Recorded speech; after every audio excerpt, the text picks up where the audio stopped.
Alright, good afternoon everybody. How is everyone today? Doing pretty good. How about you? Doing pretty good. Pretty tired.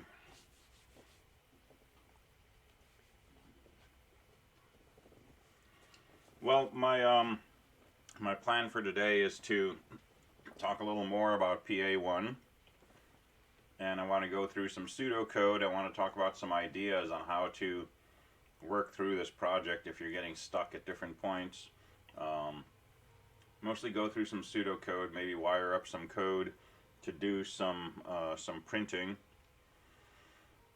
and talk about this business of the cleanup function for getting rid of memory at the end and using valgrind to see how you're doing with memory management. So those are the things I plan to go through today. Any questions before we start on all of that?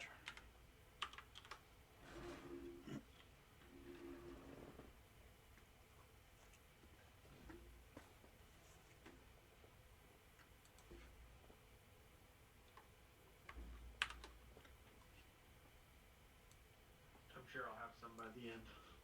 Okay. And thank you to the 10 people who are here on time.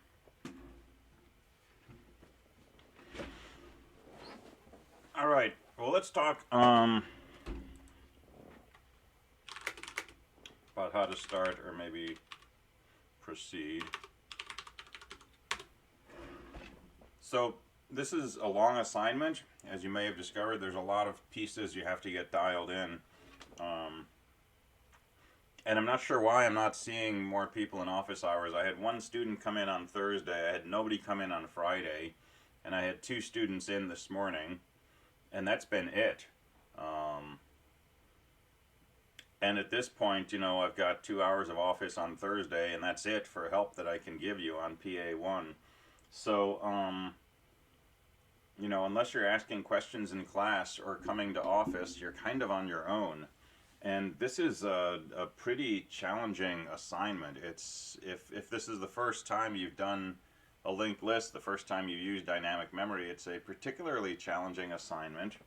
And if you're not already pretty deep into it, meaning that you're pretty close to finish, or you've spent a lot of time trying to find bugs and identify seg faults, if you're not in one of those situations, you're probably going to have some problems finishing this. And if you don't get a solid grasp on PA1, the rest of the course is just going to get harder and harder. So I'm hoping that people have been working on this and are just having, you know, really good success at getting things to work, and that's why I'm not seeing people coming in with questions. But if you're working through PA1 and you're finding yourself hitting roadblocks and stuff, let me give you some suggestions on what you might be able to do to get out of that. And my document camera has died. So let me try to restart that. I have a little question for you. Go for it.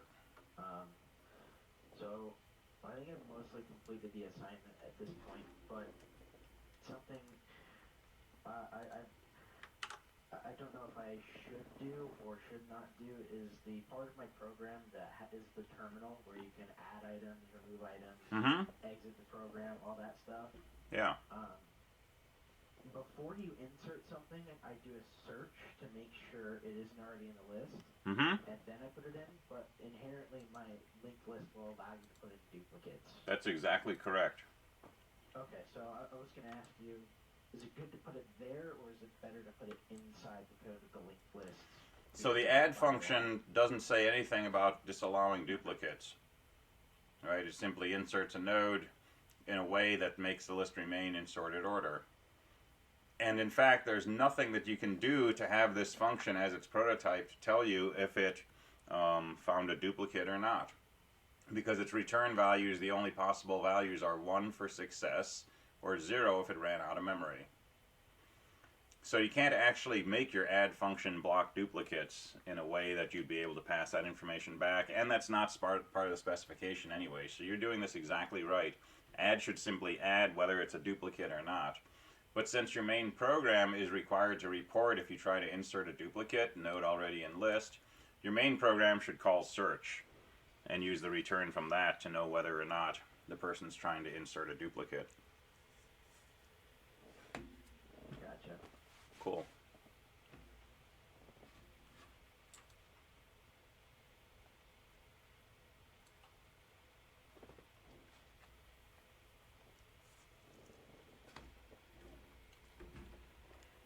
So let me just make a note of that. And I think the biggest problem I'm having is trying to think of the new nodes as an address and not as a name, because I want to keep putting a name in there. Right. So like, oh, point to A. Mm-hmm. That's not what you're doing. And it's, yeah, I think that the traversing through the list is the hard. Like right now, I can get it to add the first node after the sentinel node. Okay, good. Initializing, add the first node. But I just tried to put 20 in, and the first node was 15, right, after the sentinel node. So the first node was 15, so it added the new node and changed everything around, but it put a 0 in and put it before the 15, so that was kind of weird. Interesting. So yeah, this is probably the biggest adjustment to our programming mindsets, is this idea that we don't have variables telling us, you know, where's this node, where's that node. They're just sitting in memory. And the only way we can get to the third node is from the second node. The second node has a pointer to it. The only way to get to the second node is from the first node, which has a pointer to it. And the only way to get to the first node is from the sentinel. And we can get to the sentinel because we have a variable in our main program called mylist, which has the address of the sentinel. And so we pass mylist to things like search and delete and add, but it has to follow that from the sentinel to the first node to the second node and so on in order to get to anywhere in the list other than the sentinel. And that definitely takes some getting used to.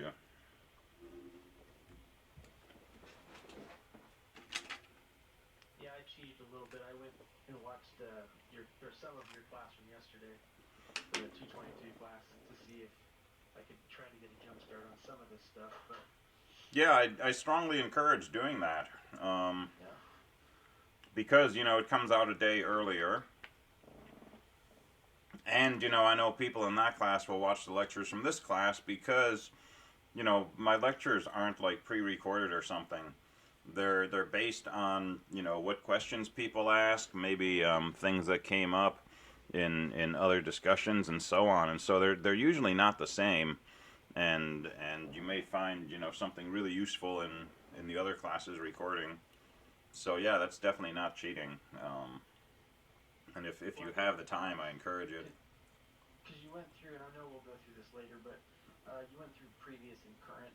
Mm-hmm. And when you're initializing that in the function, do you have to put struct my node, you know, star previous equals list? Mm-hmm. Okay. Just wanted to make sure I was initializing that properly. Yeah. I mean, depending on what you're going to do with it, but that statement you just suggested is pretty typical of what you would want to do. Because I know when we're creating new nodes, we're allocating memory for that, but yeah. Okay. Yeah, and this will also come up, right? Sometimes we want to create a new block of memory, and that's when we're going to call malloc. And we're going to take the return value from malloc and save that in a variable. But sometimes we simply want a second variable that points to something that's already been malloced. For example, the sentinel, right? We may want to make a copy of that location to do something with it. In which case you need to declare a variable to be a struct my node star. But if you simply assign it the value of, you know, an existing node, you don't need to call malloc again. So there's sort of two different use cases there. Oh, okay. That makes more sense. Okay. I put it as, you know, obviously you're doing pseudocode in the last one, so I put it as, you know, previous, but I'm not too familiar with structures. We've only kind of simply gone through it a little bit about a year ago. Okay. So, okay, that makes more sense. Thank Cool. you.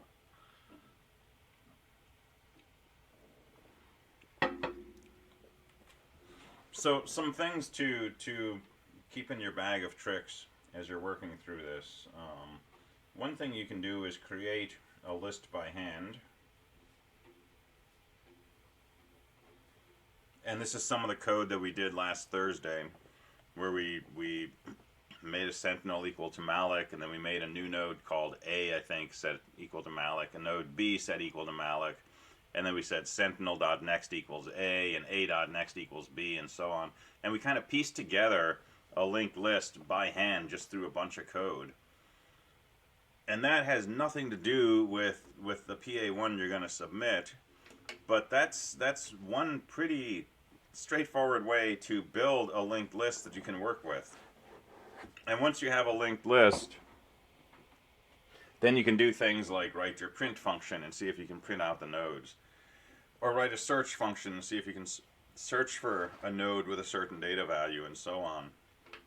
So this is a useful way to start, because the add function is probably the most difficult function of all to implement.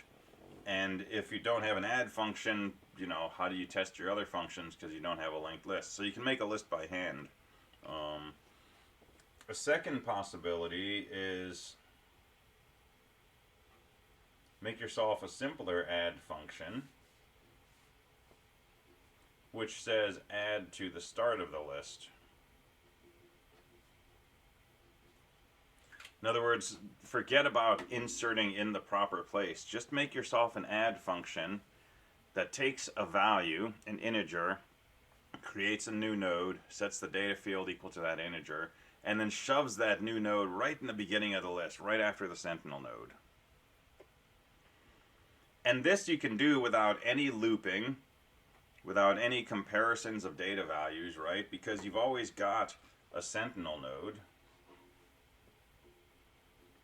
and it's always pointing to something, either another node or null. So if you make a new node, you copy your data value into there. All you've got to do to insert that is say, hey, have my new node point where the sentinel points, and have my sentinel point to the new node. So we'll put together some code for this in a minute or two. But that's a version of the add function, which gets you most of the way there. The only difference is, instead of adding right at the beginning, you're supposed to march through the list, find the right place to do that add, and then add the node like this. But this is a simpler version that can get you on the air quickly, more quickly, and then you can work with search and delete and print and so on. I did something else a little bit quirky. Mm-hmm. I'm wondering if I will or will not lose points on. Okay. So the error message, if you don't put in an operation, if you Mm-hmm. don't put in the correct, or like a correct sequence of arguments, it prints the error message from the example on the server. Mm-hmm. And just because it's such a big message, I made a macro for it, but not for the other messages, just to keep it consistent, because it's a huge message. Okay. I made a macro for it, but not for the other error messages. Is that kind of weird? What do you mean by a macro? Like, I did a define error message, undefined input, and it's five lines of strings. Oh, okay. Yeah, you can do that. Okay. Yeah, your main program, you have a fair amount of flexibility over how you structure it, and set it up and so on. So yeah, that's totally fine. And macros are always good to use anyway.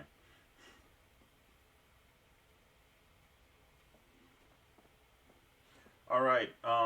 Another thing to keep in mind is GDB. And GDB is great once you know what you want your code to do, and you've written your code, and now you run your code and it doesn't do what you wanted it to do, and you're not sure where the disconnect is. That's when GDB will help out. Because with GDB, you can run your code one statement at a time, And if the goal of this, function is to insert a node in between the 10 and the 20, and you think the code in this function should do that if you call it with a 15, right? What you can do is, in GDB, you can execute one statement of that function at a time, one statement of the loop, and so on. And in that loop, you're checking things, you're updating variables, things like that. You can look at the values of all of those variables after each statement.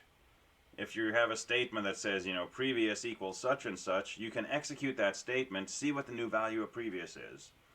And then look at your piece of paper, look at your pseudocode, and say, what did I want the value of previous to be? And it's very, very specific. It's not like, oh, this should point to the next node. It's like, no, previous should be the address of this block right here that has a 20 in the data field.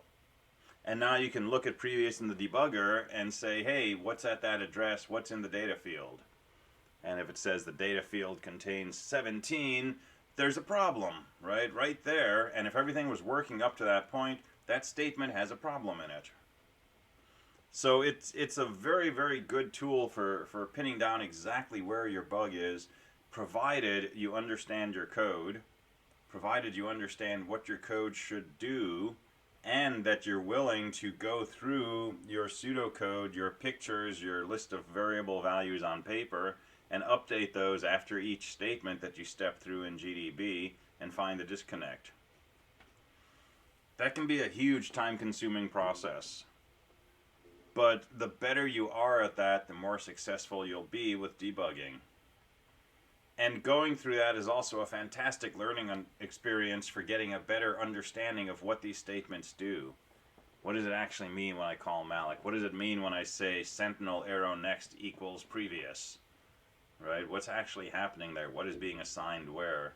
And what are the consequences of that? So debugging is in some ways, more important than programming.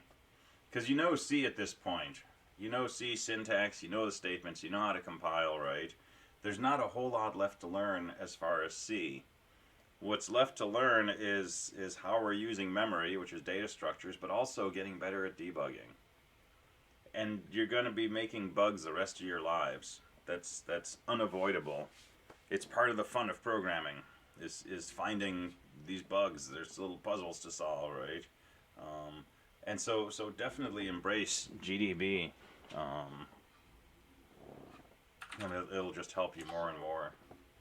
Can I ask you real quick? So when we already have a node and we're adding another node, are we? So we do struct my node star new node, right? Equals malloc. So when we're using that to set the data field, are we doing star new node pointer to data equals number, or just new node? Or are we just referring to it as new node? So if new node is a pointer to a struct my node, and you want to deal with a data value, the way to do it is new node arrow data. Okay. And that means dereference the pointer. That'll give me a structure. Look at the data field of that structure. Okay. Because I added. So I'm using 15 and 20 because if I can get the two numbers to work, I think all of them will work. Sure. So I added 15. That added it. Changed the next field to null. The data of the list next. Anyway, change the first node to 15 and the next node to null. And then when I put a 20 in, it changed the data of the next field to 20. And like changed the 15 to a 20, but still kept the null. So like overwrote that one. Okay. So we'll go through pseudocode for the add function in a few minutes, and you can see if you're doing something different from that, because it sounds like you're either not marching down the list or you're not marching down the list far enough, or when you get to the right spot in the list, you're using the wrong variable to point to your new node. But we'll go through pretty detailed pseudocode, and I think that will probably help.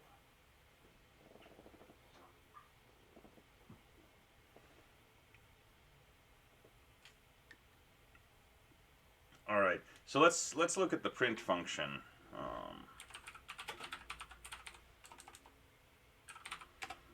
And let's do pseudocode for this, and then let's actually write some C code to print the contents of a linked list. So everything that we do is sort of driven by the Sentinel node, right? The Sentinel is the only handle we have to our linked list. It's the only thing that points to anything related to our linked list. And so anytime we're going to try to do something with the data in our list, we got to start with a Sentinel. So our print routine is going to take an argument, which is a struct mynode, and it's a pointer to a struct mynode, and it's just the Sentinel.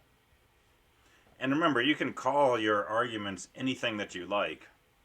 I could call this Bob, and as long as I use Bob throughout my code, it's going to work just as well as if I call this Sent or Sentinel or anything like that.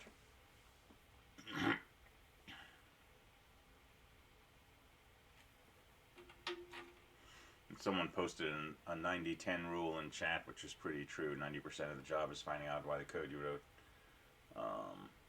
doesn't work, and the other 10% is fixing it. And that's probably true.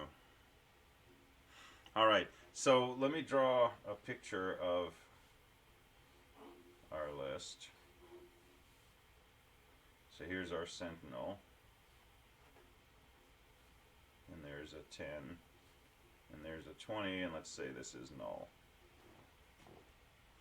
Alright, so we have this sent, which is a pointer to the Sentinel node. And really the main thing you need to do is two things in a loop, right? We need to print out a node's data field, and then we need to move to the thing that node points to. And that's pretty much the whole print function. Print the current node's data value and then move to the next node. So how do we do this? Well, to print a node's data value, we basically say print, and we're going to need some kind of pointer, some kind of variable that's going to represent this node and this node and this node. So let me just call it temp, right? So let's just print temp arrow data. And supposing that temp is right here, that will print out, the 10.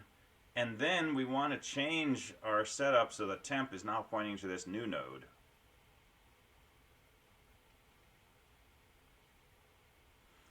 Well, to say that temp should be pointing to this new node means that temp should have the address of this new node. The value stored in temp should be the address of this block. And it turns out that if right now temp is the address of this block, we can figure out what the address of this next block is. It's the address that's stored right here. That's what's stored in this next node field of a struct mynode. And so if we look at temp arrow next node, that is the address of the next block. And so if I simply say temp equals that will change temp to be right here.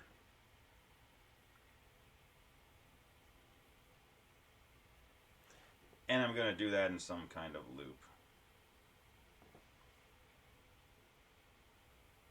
Everyone with me so far? Yeah. So we're developing this function sort of from the inside out. So suppose temp is this node here. This statement is going to print temp arrow data. That's going to print out a 20. And this statement's going to say temp equals temp arrow next node. Well, since the next node is null, temp's not going to actually point to another node. Temp is going to take on the value null. So the last time we want to go through this loop, when we're done, temp will be equal to null. If we realize that, we can use that to figure out what our while loop should be. And our while loop can simply be while temp is not null.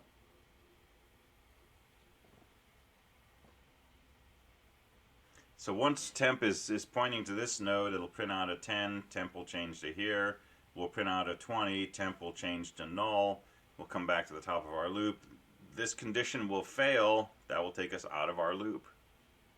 Do you think maybe this could be a little bit easier if we were to like give the Sentinel node some extra structure? Like, let's say every time you add something to the list, you have to change a element in the Sentinel node that says number of elements in the list is 20 elements now. So if you wanted to print it, I want to print the 15th element, walk the pointer out to 15 elements. Mm-hmm. From the Sentinel node, you know? So you could do that. You could make additional information. I don't think it actually saves you anything though. Because then, you know, if I was doing a print loop, I'd be doing, you know, while my loop counter is less than this magic value, which is really no easier or harder than while my pointer is not null. But there are certainly some embellishments you could make to the Sentinel node along the lines of what you're describing that could help you, and that's one of them, and that would give you a different way to control the iteration. So yeah, that's an interesting proposal. But definitely don't do that for PA1.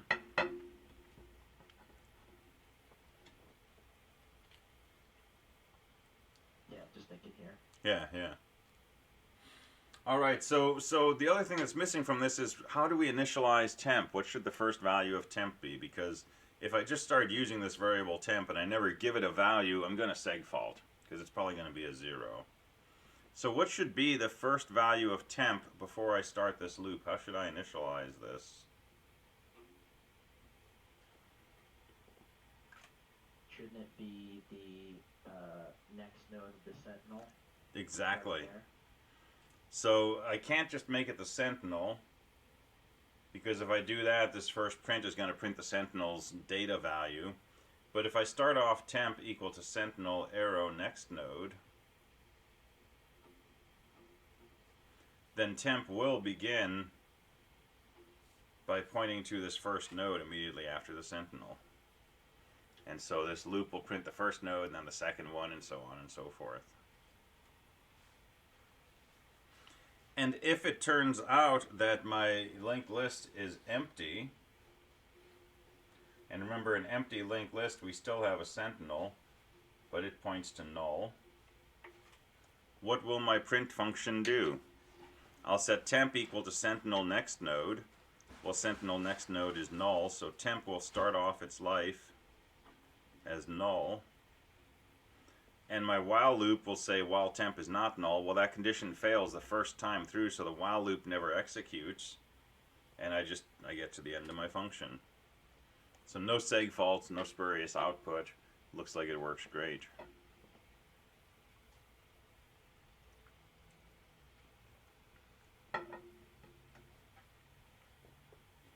So that's pseudocode for a print function. It's mostly C code, but I haven't, initialized things and declared variables and put in semicolons and all that. But that's the algorithm, right?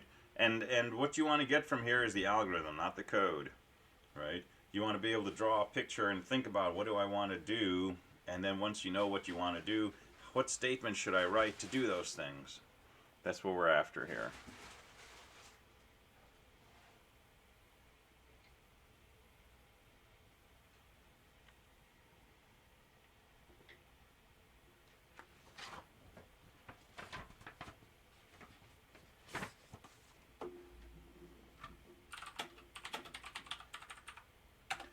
And then where do you go from there? Once you've got a print function and you've got, either a list that you put together by hand, or, a simpler add function that adds at the beginning, right? Where do you go? Well, there's a lot of ways to structure this, and like I say, we're running out of time. So the prescription is more and more becoming just get it done, right? But here's one way that I might go about it, right? I would write, I would make a manual list. So do the stuff we did last week to just make a bunch of nodes pointing to each other. And then I'd make my print function. And I'd call print, and I'd make sure that, you know, it's printing out the values in my list, and it's printing the first node, it's printing the last node, it's not printing the sentinel node. And I might call it, you know, by passing it a list that has no data. It's just a sentinel node pointing to null. Make sure that works, right? Convince yourself that your print function is perfect. And then you can use this to develop your other functions. So now I might make, you know, a simple add, which inserts at the beginning of the list. And, you know, use the print function to see if that's working. And then maybe make your full add function that adds. And somewhere along the way here, right, it could be after add, it could be before, it could be during, you can definitely make your search function. And search is like print, but you don't print anything. You just move from node to node to node. But along the way, you know, each time you get to a node, instead of printing, check to see if temp data is the thing you're looking for. And if it is, return, you know, a 1 saying, hey, I found the node. If you come to the end of your while loop, it means you went all the way through here. You never did a return, which means you never found your data. So down here you can return a 0. So search is really just print with a bit of a mod to it. And then probably after you've done your add function, go ahead and do your delete. And delete is slightly easier than add, but harder than the other functions. And, you know, while you're doing this stuff is really, you know, turn on the lights, turn on some mood music, and lose yourself in the code for a few hours. This is, you know, a different mindset. And you can't do that for too long. And so you need breaks from it. Well, during the breaks you can come back and you can work on your main program, and you can work on your make file, and you can do the mechanics perhaps of taking your functions and breaking it up into, you know, a separate file called functions.c, and putting your prototypes in a main.h, and so on and so forth. You can be picking up those things as kind of times to take a break from the really sort of brain-hurting, low-level thinking about memory addresses and pointers and mallocs and all that kind of stuff. And these are things that need to be done before you turn in your code, right? But you can work at them, you know, kind of at your leisure. And this is more CSE224 stuff. So hopefully, you know, pretty close to second nature, as far as being things you've done before.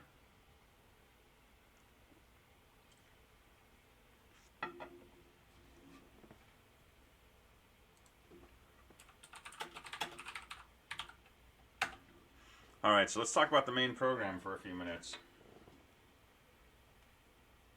So your main program is basically taking an input from a user, parsing it to decide what the user wants to do, and then calling your linked list functions to, you know, interact with your linked lists. So it's a front end. And so what does your main program do? Well, basically, you know, first it creates an initial linked list.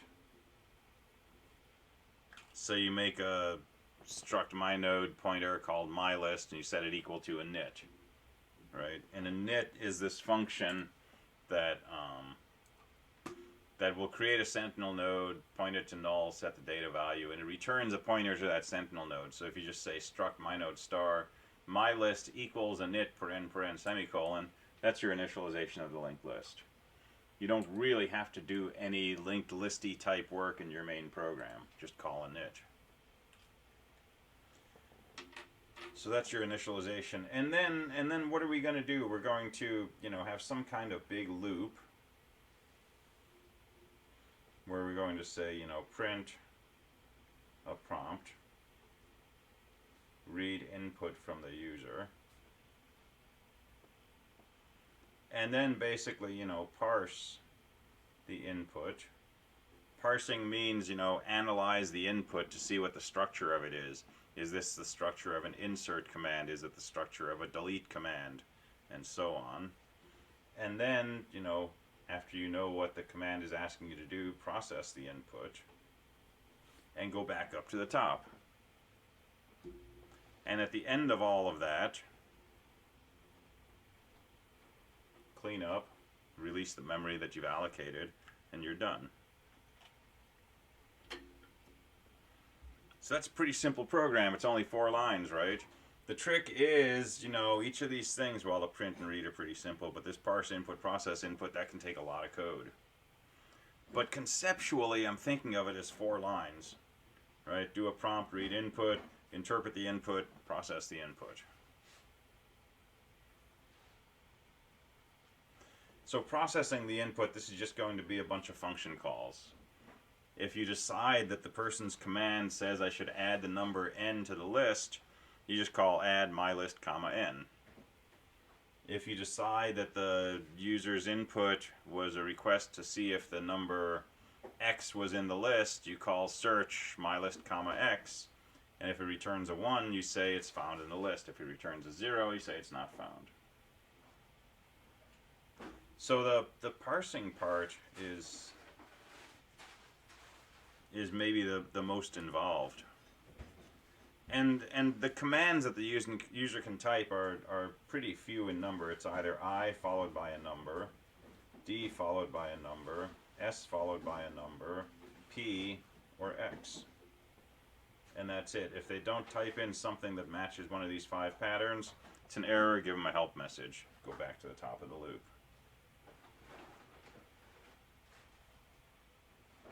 So a bunch of if statements, right, might be the most straightforward way to do this. So scan your input, look for a pattern, I space %d, do your %s, address n is an integer to match %d, and then extra is a character array to print up the extra stuff. And let's save the return value from scanf in a variable. I'm just calling it ret. And then if the return value is equal to what, do we know that they typed in a correct command? In other words, if they type in a correct command, I followed by an integer, what value will come back from scanf?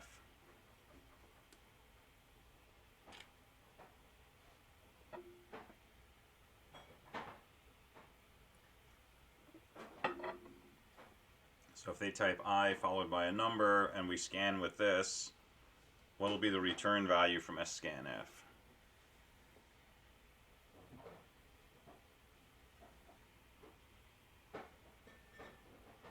It's a tricky question, but not a trick question.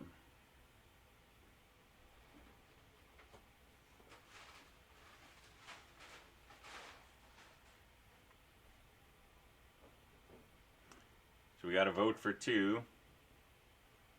Any other ideas? Sorry, what was the question? I had to step away for a second.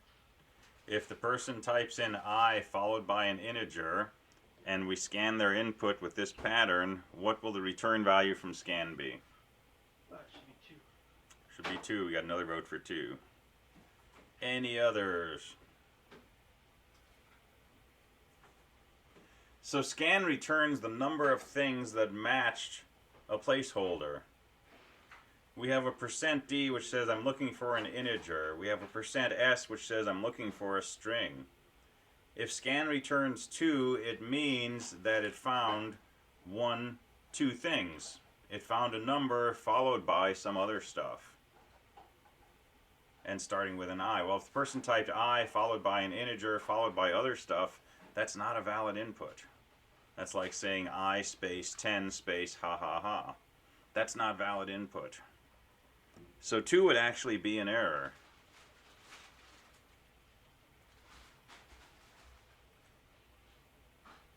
So what would be the return value if there's no error, if it's just I followed by a number?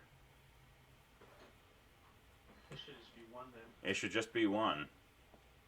So if it's a 1, it means, hey, something matched the %d and we save that integer value in n, but there was nothing else after that integer. Well, that's exactly what we want.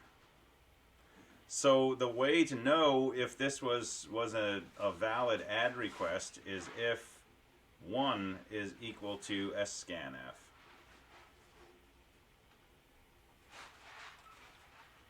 And that's the only way to know that this was correct. That is not the same thing as saying if it's not equal to 2, or if it's not equal to 0, or if it's bigger than 0, or if it's less than 17. The only condition you can put here is see if this is equal to 1.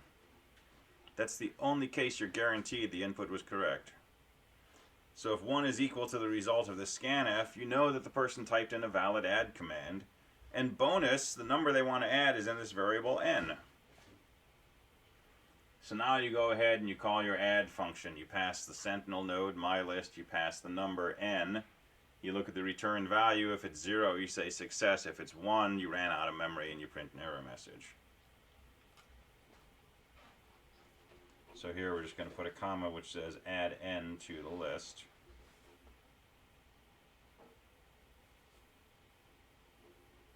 Else. So let me declare, let's look for a D followed by a number. Well, exactly the same thing. If 1 is equal to scanf input D percent S, blah, blah, blah, then they typed a delete command. If it's equal to an S followed by an integer, then it's a search command.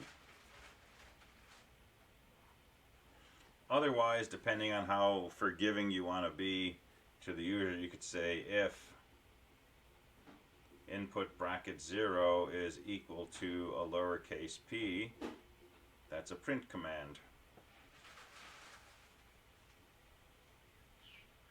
Right? This means if the first character of their input is the letter P. That's an else. Else if input bracket 0 equals the letter X, then you're done. So call your cleanup function to release your memory and return. Or kick out of the loop, do a break statement, and then at the bottom of your loop do your cleanup or something. But scanf will be your friend anytime you're trying to parse and deal with things like integers. But to know if they typed a command that started with a P, you can really just say if input bracket 0 equals P. If you want to be more precise and require a P followed by a new line, you could do our string compare trick. If 0 equals string compare, input, double quote, P backslash N. And if the person types P followed by enter, the return from fgets will be a P followed by a new line. And so if you compare their input to exactly that string and string compare returns 0, that means they typed exactly a P followed by a new line. So this is 224 stuff, right? You've all written this. If you took 224, you've written these statements before. You've done this because almost every assignment we did had some kind of front end. And so you know, here's the language you're trying to parse, and you can do it with a bunch of if statements. You can also do it with a switch statement if you like switches. So how would a switch work? Well, we could switch on input bracket 0, and then we can have a series of case statements.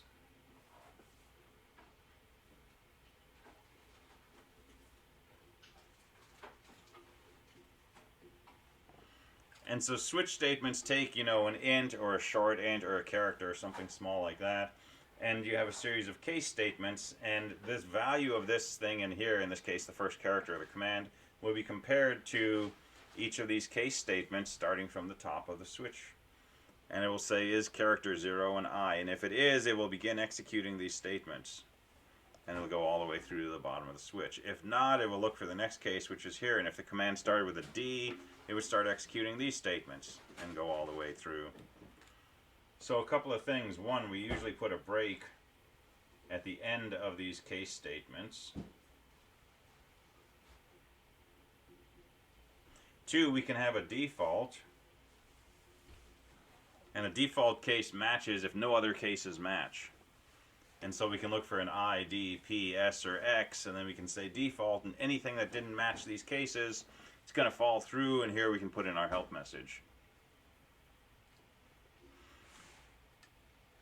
And the third thing to note is that if we're in here, we still need to do an scanf. We still need to know what numbers do they want to insert, and did they type a valid insert command.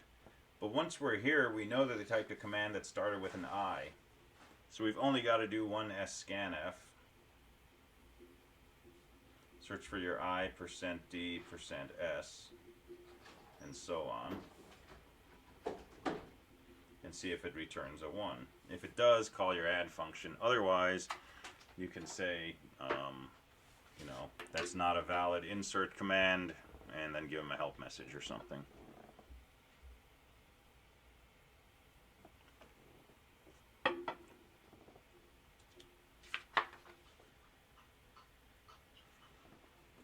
The other suggestion I offered in class yesterday was, you know, you could go very heavily modularized, and you could make yourself a series of functions with a name like, you know, try add, try delete, try print, and so on.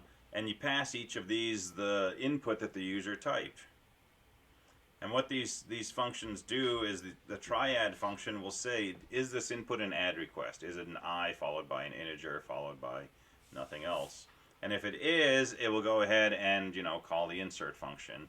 If it's not, it will print a message as appropriate and not insert it. But this function returns a 1 if the command passed to it was an insert command, and a 0 if it's not.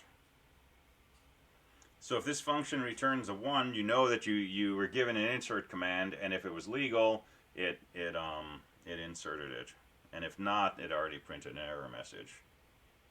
And so now, you know, if triad string, you can just say continue. If triad delete, continue. If triad print, continue.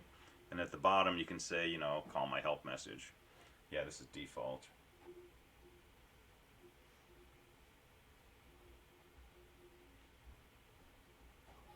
In Java, it's called otherwise, but in C, it's default. So a lot of ways you can modularize.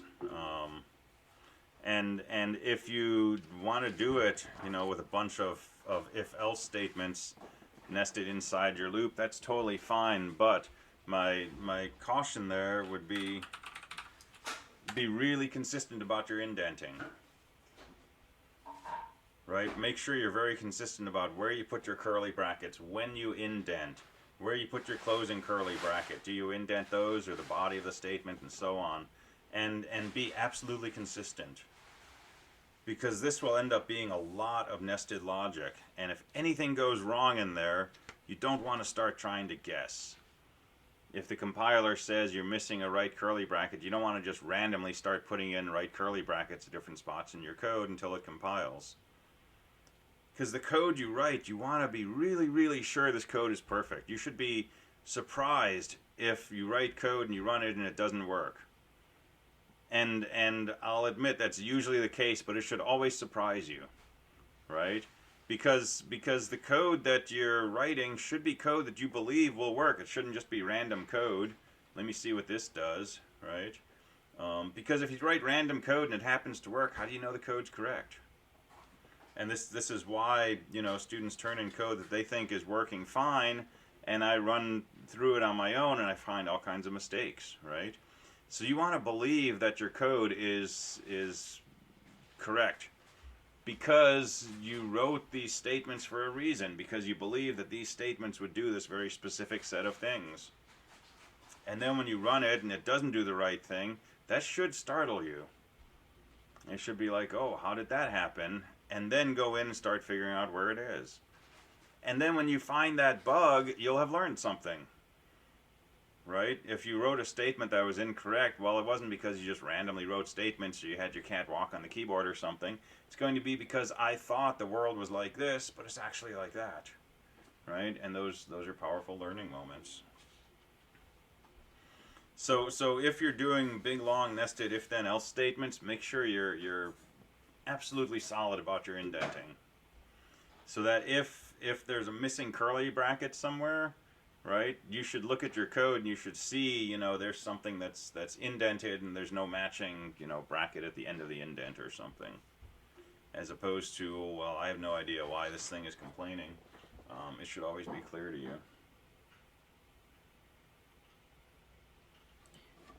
I have a question about that indenting. Yeah. Sometimes I do null pointer checks for safety. Okay. And it's usually just a single return statement afterwards. Mm-hmm. And you know how if you have an if statement with a single statement, you can skip the curly brackets and just tab. Mm-hmm. Is that still within the consistency that we should look for, or should we just put the curly brackets there anyway? Well, if it's consistent to you, that's probably good. But you could put the curly brackets there anyway, which may be helpful. Or one thing I'll do if I really, really just want to put one statement after an if, I'll just put it on the same line as the if statement. Instead of putting it on a separate line and deciding whether to indent it without curly brackets or add curly brackets. Just make it, you know, if pointer equals null return, or something like that. But as long as it feels consistent to you, because you're the one who has to go through the code and debug it and maintain it and so on. So it's really, it's your choice, if that makes sense.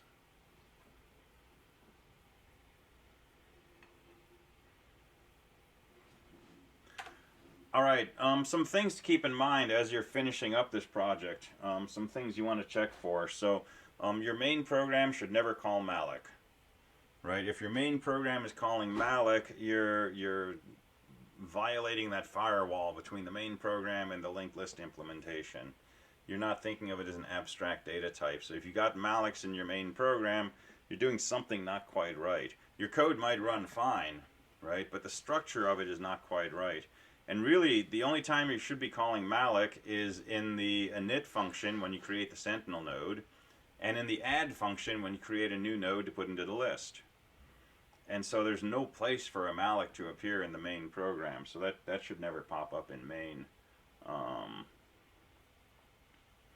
Functions.c should only contain those 6 linked list functions that you're calling: init, add, print, delete, search, and cleanup, and the functions used by those functions. So functions.c is a linked list package. It's something that you could, you know, give to a friend and say, hey, you want some linked list code? Here you go. And so it should not have anything related to your main program in it. It should be the linked list part of the assignment. Main is the user interface part of the assignment. And really everything in the assignment falls in one or the other of those two categories. So keep those separate, right? And that firewall sits there in between. And the only way that your main program interacts with the list is through init, add, search, delete, print, and cleanup.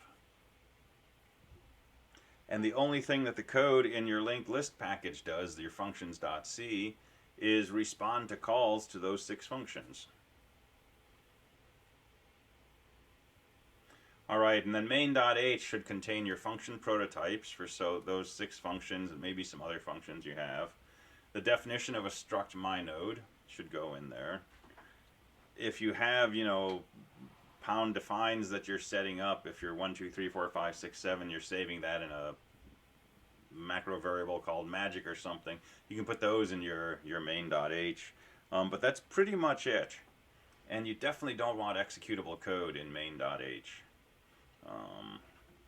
You don't want to write functions in there and things like that, just function prototypes, the description of how these functions are interfaced with.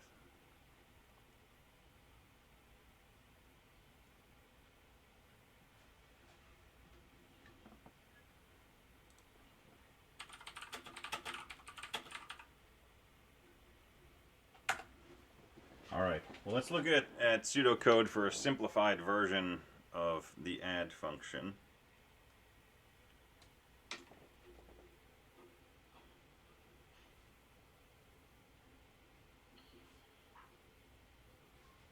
So this is going to be a function that takes a sentinel node pointer, something that points to the start of your list, and takes a number.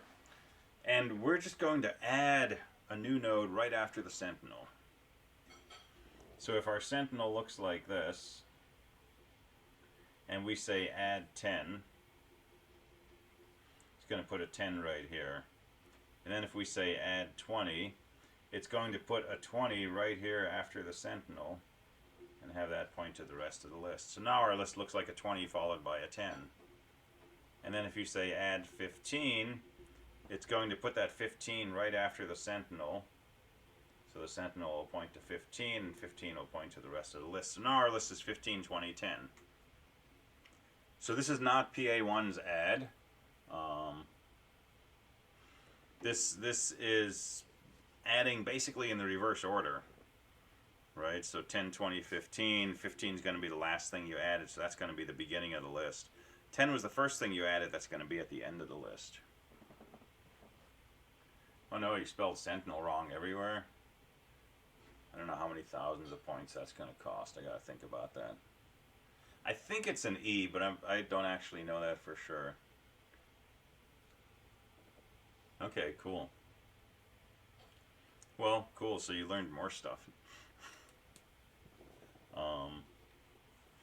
Alright, so suppose we have our list already set up. When I'm trying to write code, I don't start with edge cases. I suppose that, you know, stuff has already happened. And let's say, you know, we've got a 15 and a 20 and a 10, and this is null. And so imagine that's what our list looks like, and we call this function and we say add num to our list. Well, we want to do three things. We want to create a new block with num on top. We want to point this to the 15. We want the sentinel to point to this. Those three things correspond to three sets of code. So let's look at the first thing. Let's create a new block with a data value of num. So we could say something like, you know, temp equals malloc to create a block of memory somewhere, to grab a block of memory somewhere. And then we could say set the data field equal to num. So that's going to put a num right in here. The second thing we need to do is have this block point to what is currently the first thing in the list. We want to set up a link from here over to here.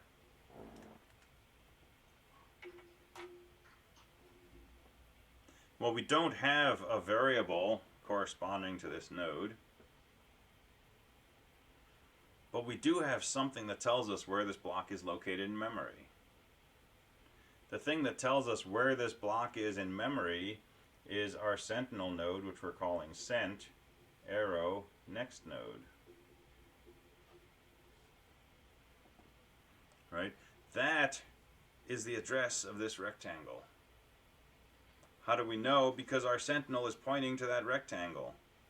That's what it means to say it's the node the sentinel points to. So this expression right here is the address of this block. And to have our new node point to that block means let's take that address and store it right in here. Well, this area right here that I just circled, this is the name of this block, which is temp arrow next node. That means look at the block that temp is pointing to, look at the next node field.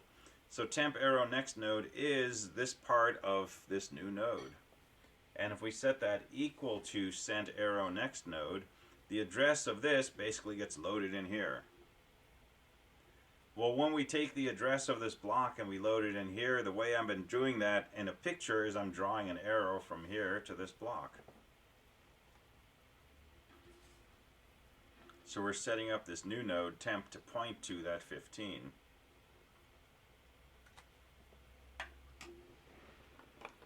And then the last thing we have to do is change our sentinel to point to our new node. Well, we do have a variable that tells us the address of this. That's the variable temp. And to make the sentinel point to it means we should take the address of this block, which is temp, and store it right in here.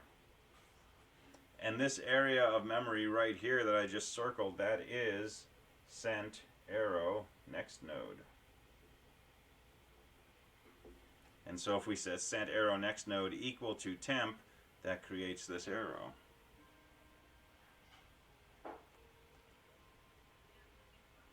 And we're done. And now our sentinel points to our new node containing num, which points to 15, 20, 10. That's the end of the list.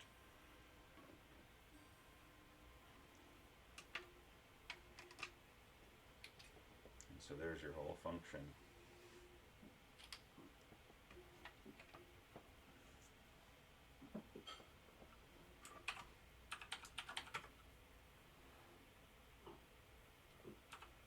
Can I ask you a quick question?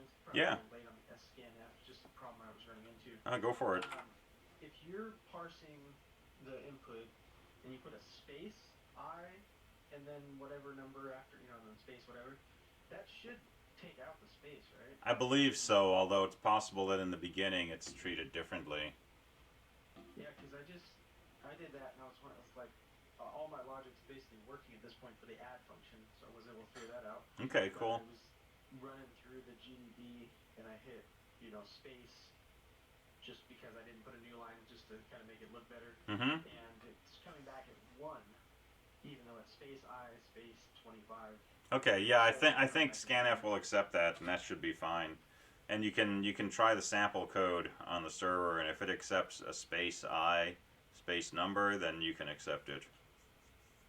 Okay. Yeah, mine was actually throwing an error that it was saying that it wasn't a good. Okay. Okay. I'll try the sample code and see if Okay. it's the same issue. And I'm not going to test it with a space in the beginning, so. Okay.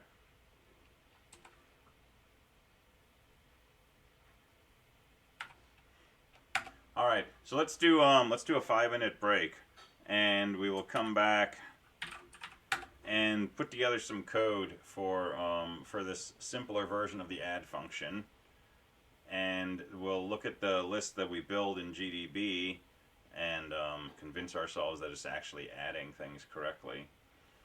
And then we'll go on and we'll talk about more pseudocode, and we'll talk about valgrind and memory leaks, and then we'll talk about the cleanup function.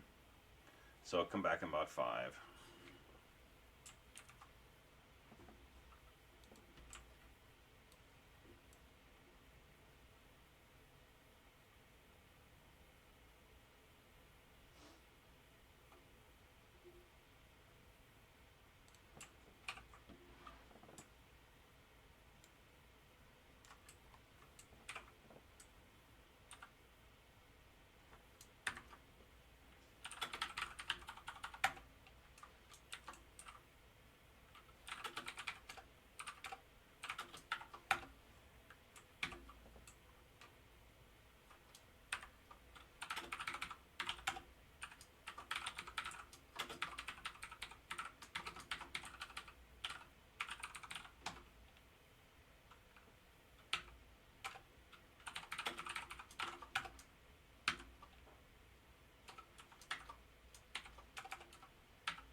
never mind, I'm back.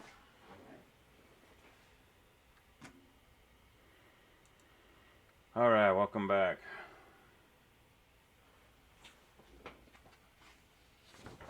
So yeah, let's write some code to try this add function. So I started this while you were breaking. So include malloc if you're going to use not malloc, standard lib if you're going to use malloc. There's a node definition. I'm not calling it the same thing as PA1, but you know, it's a structure node. It's got an integer called number. It's got a next node called next. And I'm not going to write this as a separate function. I'm just going to put code in here just because we want to see the mechanics of this and see if it's making sense. So I'm going to start over with struct node sentinel.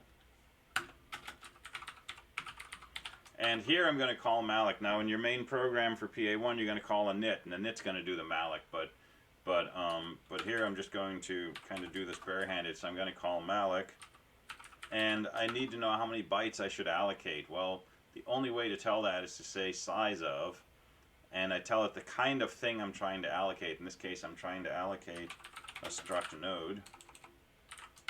So I'm going to call malloc size of struct node. Alright, and now I'm going to say, let's add some things to our list. So I'm going to say add to my list beginning with sentinel the value 10, and I'm just going to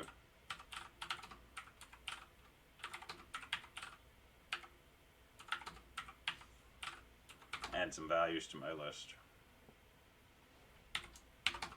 And we're going to run this in GDB and look at the list after we've called this add function. So let's make an add function. So it's going to take an argument, which is a pointer to a struct node, and it's going to take a number that we want to add.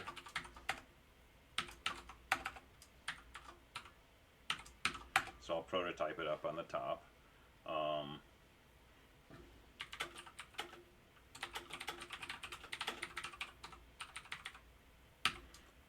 And I'll put a note here saying we're adding to the start of the list. Alright, so we're going to do exactly what we spec'd out here in pseudocode, right? First I'm going to create a new node. I'm just going to call that temp. So I'm going to make a struct node pointer called temp, and I'm going to do malloc.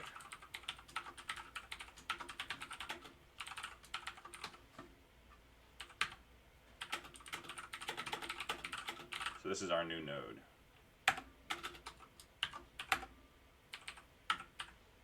Alright, and then we want to set its data field equal to the number we're trying to insert.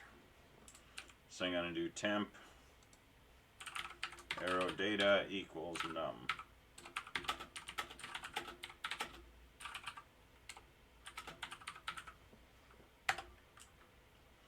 And then we need to make our new node point to what was the head of the list. We want to point to the thing that was in the beginning of the list.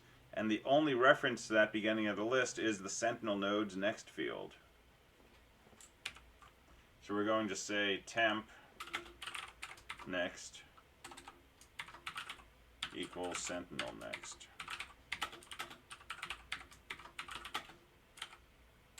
So sent arrow next is the address of the first node.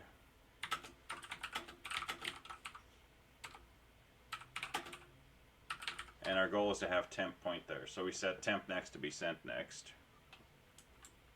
And then the last thing is a sentinel should point to our new node.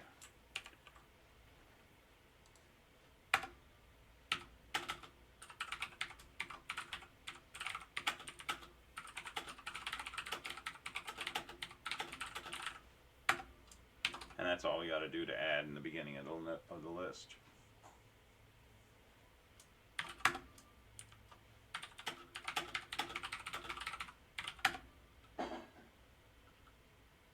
Well, we got a lot of errors.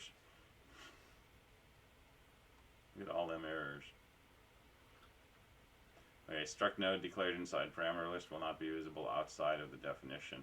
So when you mess up on defining what a structure is, you typically get like billions of error messages.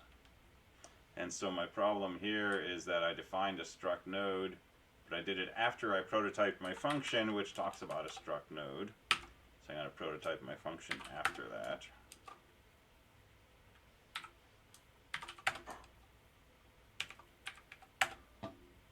Alright, so now we're down to one error. And struct node does not have a member called data because I called my data num. So I'll do it like that. Alright, and I can run it and it runs fine, no problems. But let's run this inside GDB and see what it does. So GDB main. So I'll start it, and I'll allocate memory. I'll add a 10, a 20, a 40, a minus 18, and a 15. Alright, let's look at what we've got. We've got a sentinel node. It's got this address. If we look at what's at that address, *sent, we can see we've got a node. The number value is 0 because we didn't load a number value into the sentinel, and the next field is this.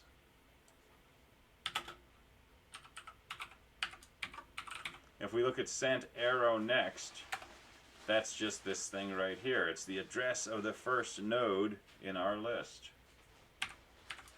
And if we look at that node's data field, num field, sure enough, that's a 15. That's the last thing that we put into the list. So sent arrow next is this block right here. Sent arrow next arrow data is the 15, the data piece of that first node. If we want to know the node that the sentinel points to, that's sent arrow next arrow next. That's the address of the second node in the list.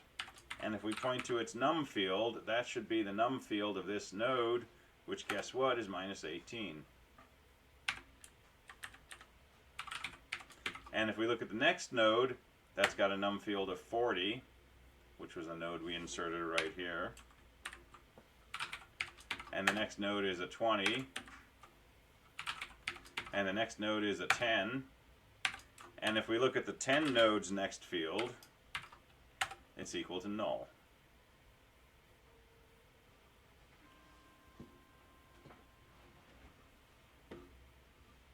So this is successfully building a list by adding new nodes to the beginning of our list, or to the spot right after the sentinel.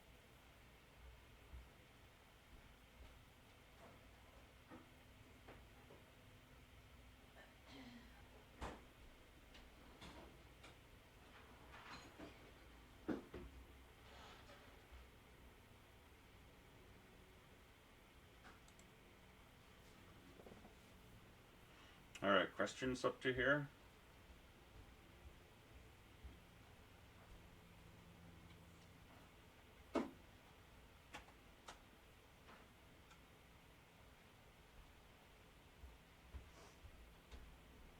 Not so far. Okay. A little bit easier to track when you actually have a visual example of what's going on. Okay.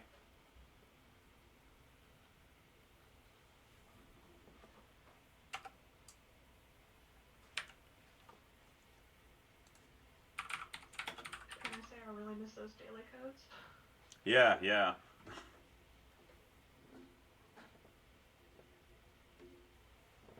Yeah, the ODPs really helped with the basic understanding of like what something was doing. Mm-hmm. Okay, that's good feedback.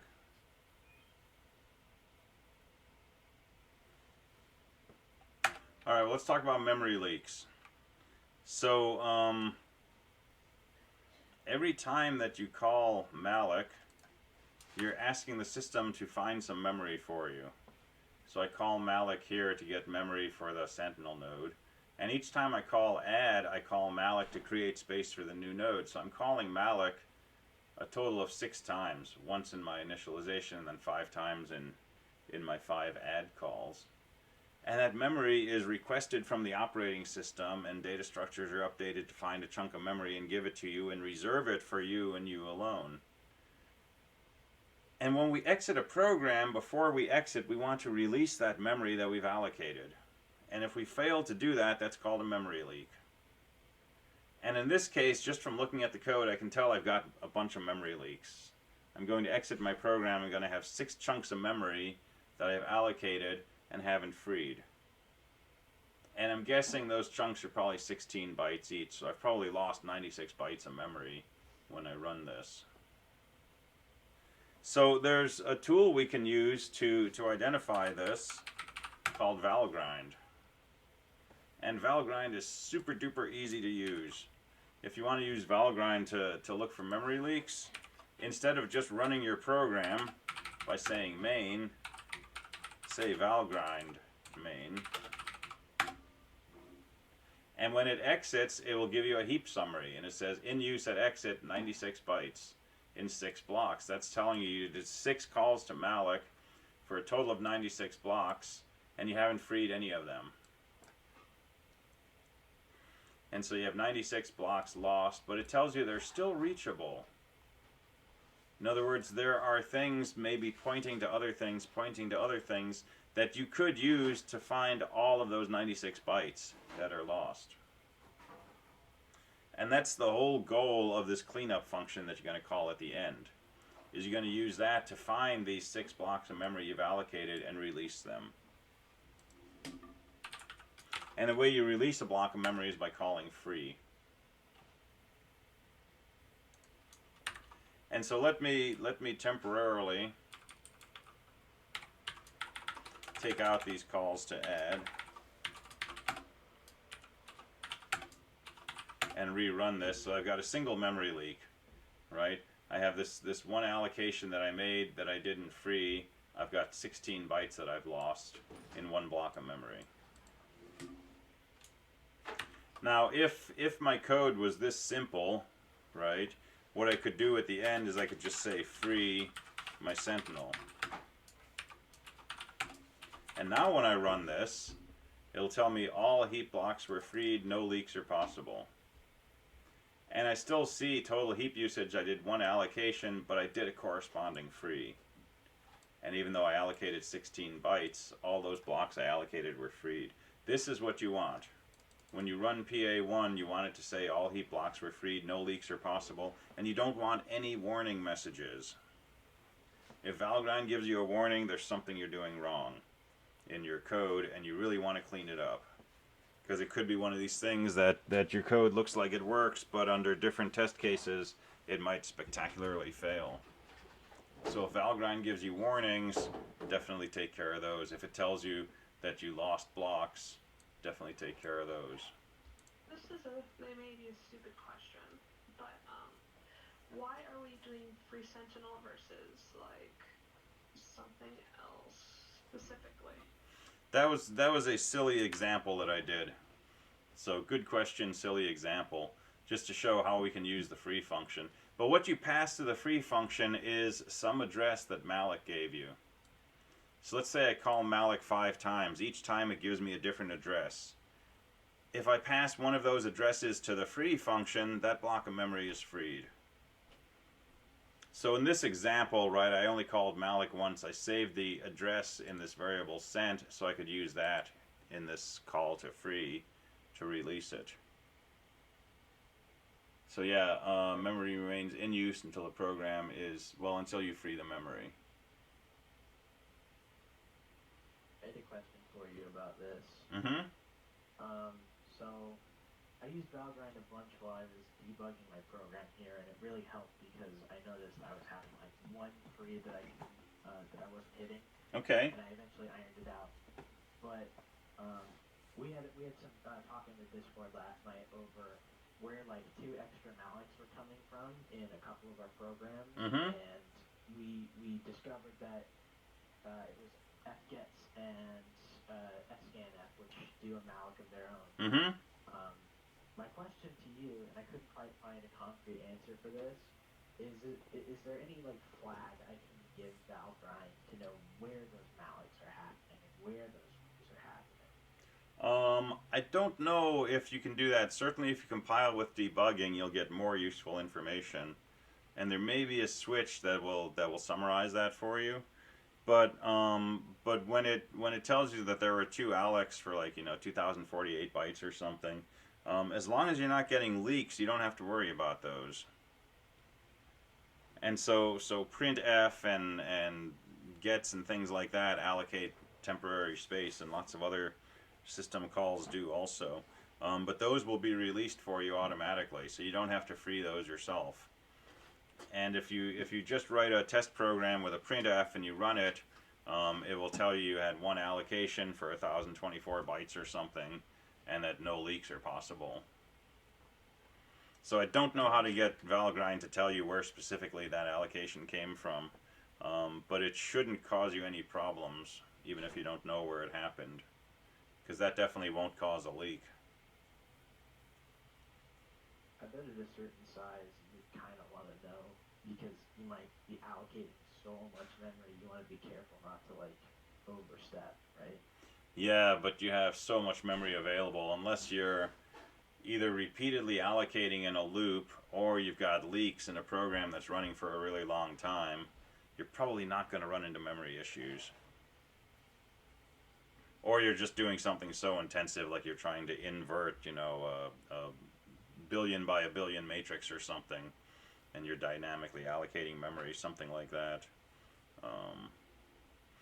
But the manual page for valgrind is pretty extensive, and I haven't gone through most of it, but you might find a switch to actually tell you where allocations are taking place.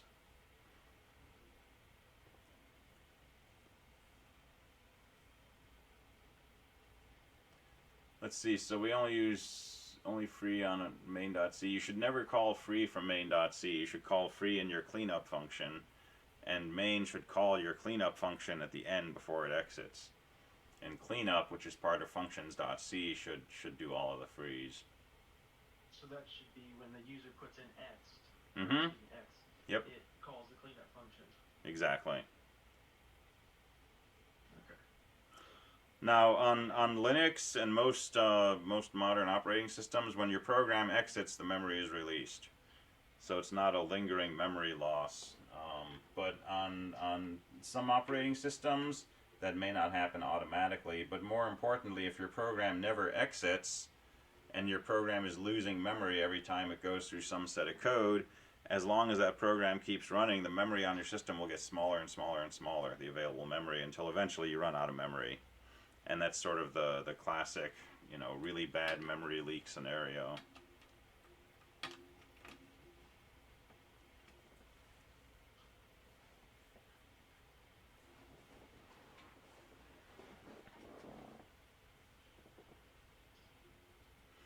All right, so we'll pseudocode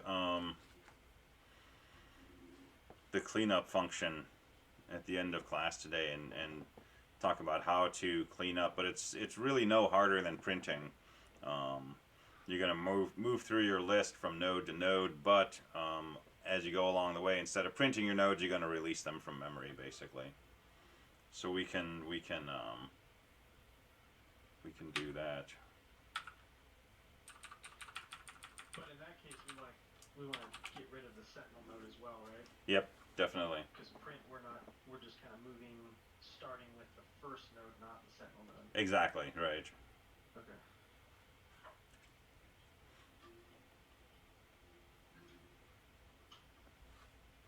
All right, so let's continue with pseudocode.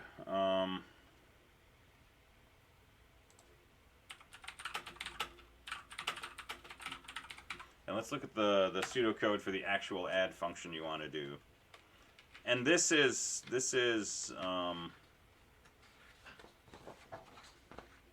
trickiest function in PA1, and it's probably the most complex function. And as we're developing this, I'm hoping that what you will keep in mind is that the code that we're developing, the algorithm, is not what's most important here. What's most important here is the process that we're going through to figure out what the pseudocode should be. And we're writing the pseudonode code not because I've memorized how to do an add function in a linked list, right? But because we're going to draw pictures and we're going to think about the intended behavior, which is to insert a node between two spots in the list.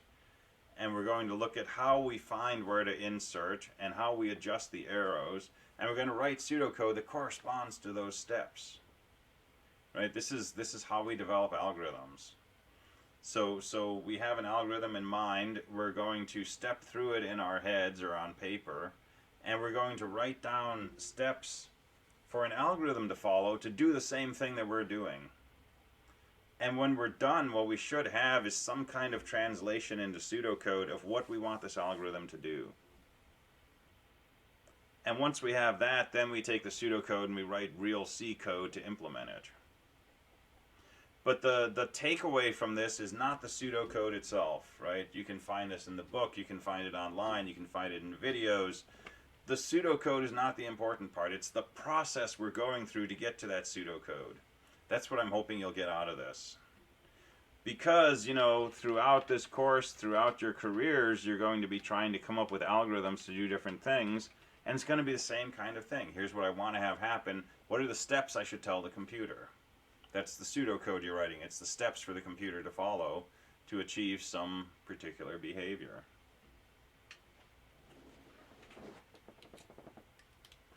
So let's spec out an add function, and we'll pass it a sentinel, and we'll pass it a number. And let me draw my sample linked list over here.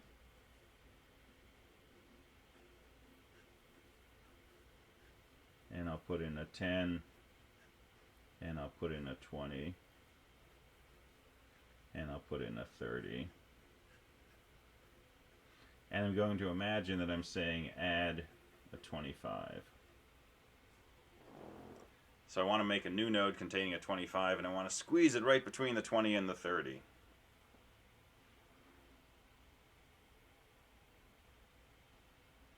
Alright, well, one thing I got to do is I've got to make a new node. I've got to draw a new rectangle. And I'm just going to call this new. And I'm going to put a 25 in there.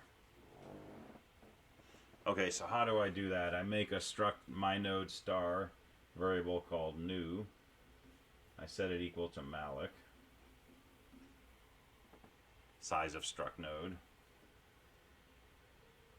I set its data field equal to the value I want to store. Well, I don't know if I want to store a 25, but the number I want to store is passed to me as an argument called num.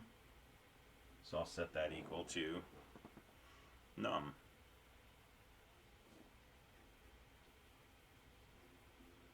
And my pretty meaningless short comment, that's my new block. It's the new rectangle I'm going to add to my list. Okay, so now figure out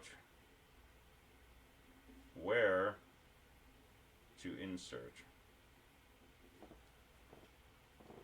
And remember our trick. If we're putting in a 25, we're going to start at the beginning. These nodes are stored in increasing order. So we're going to move until we find the first number bigger than 25. And as soon as we find that, we want to insert right before that node. And we don't know, you know, if we should insert it here just by seeing a 10. We know it's going to come after the 10, but does it come right after the 10 or much later? Don't know. Here's a 20. While we're putting in a 25, it's going to come after the 20. But does it come right after or much later? I don't know. But when I get to the 30, now I know, oh, I should insert right before the spot that I'm pointing to. So we don't know that until we find a node whose value is bigger than what we're inserting. So we're going to march through the list just like we did for our print. So I'm going to start off with temp.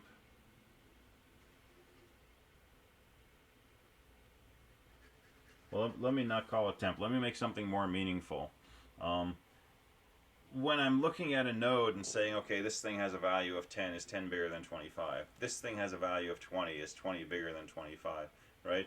This thing that I'm pointing to, I want a variable to represent that, because I can't put my finger, you know, in my C program. So I'm going to make a variable. I'm going to call this current, or curr. So curr is going to be a struct mynode star. And I'm going to basically do something like if the current node's data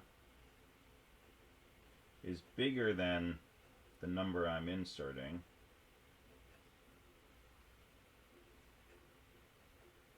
then we want to insert right before the current node.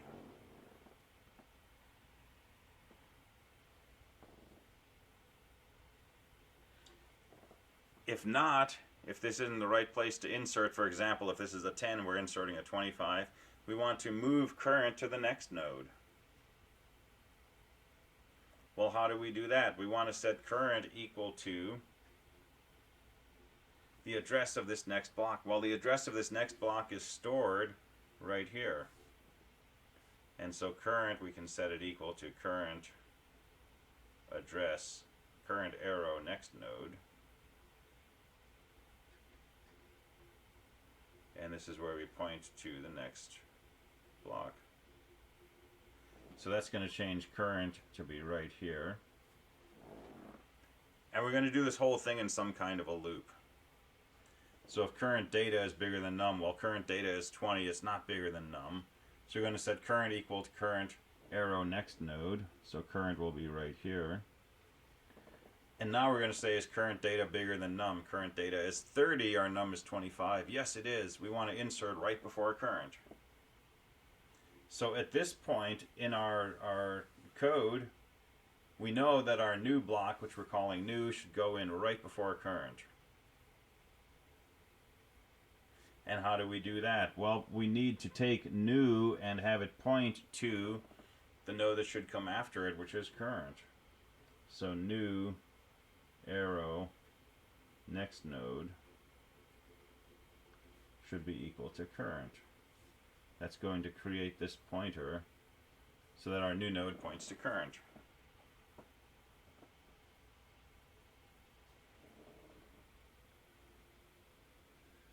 But we still need to do one more thing.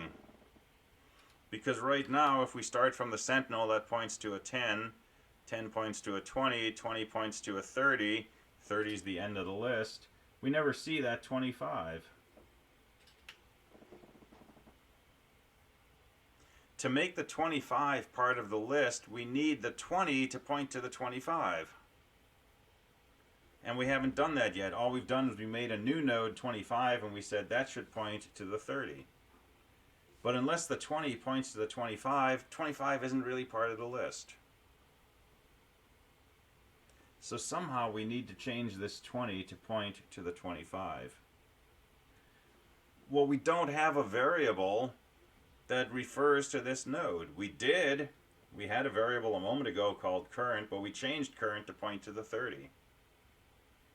And if we don't have a variable referring to this block, we can't change its pointer to point to our new node. So we need a little more memory. We need to remember the previous block that we called current.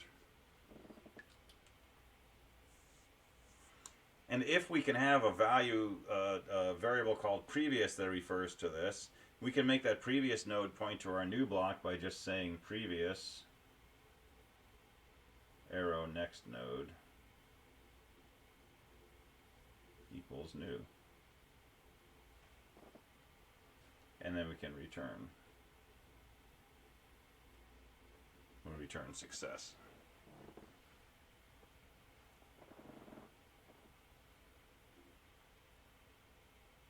So let's go back to the beginning. Let me scratch out all of these. And we said, you know, in the beginning, this is going to be our current node. Well, our previous node should have been right here. And we'll check our current node's data 10, and it's not bigger than our number. So we're going to change current to be current arrow next. But we also need to change previous to be the node that we had been calling current. So we also need to do previous equals previous arrow next node. So the previous moves over to here. So now as we're moving down the list, we've always got a previous and a current, a previous and a current, a previous and a current. And when we get to the spot where we want to insert before current, previous is the thing we're inserting after. In other words, we're finding the prior node and the current node and saying, let's insert in between those two. And how do we do that? Have our new node point to the thing after, have the thing before point to our new node. That's that sandwiching in.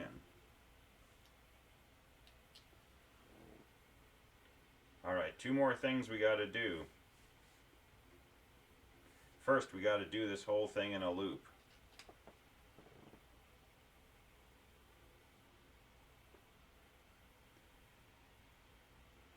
Three more things we got to do. First, we got to do this whole thing in a loop. And as we're looping, right, current's going to be here, previous is going to be here. If we want to insert after this, we're going to change current to here and previous to here. And when we find the right spot to insert, when we find the node we should insert before, we're going to do this if statement body, we're going to return. But there's one possibility.